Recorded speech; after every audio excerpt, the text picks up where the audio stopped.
আসসালামু আলাইকুম। এই দেখতেছেন একটি ছেলে মারা গেছে, ক্লাস 8-এ পড়ে।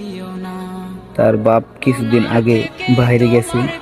ছেলের আবদার ছিল, তুমি বাইরে যাবা, তারপর আমাকে বাইক কিনে দিবা।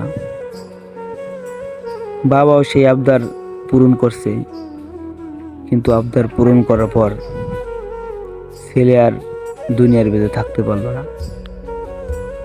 কোনো একটা দুর্ঘটনার কারণে সেই মা বাবা এবং সকল বন্ধু বান্ধবকে ছেড়ে চলে গেলেন। খুব কষ্টদায়ক একটা ঘটনা। এটা হইল সদরপুর থানায়। তেলের পাম্পের ওই জায়গায় অ্যাক্সিডেন্ট করছে, সদরপুর হাসপাতাল আনতে আনতে সে মারা গেছে। তাই সকলেই দোয়া করবেন তার জন্যে।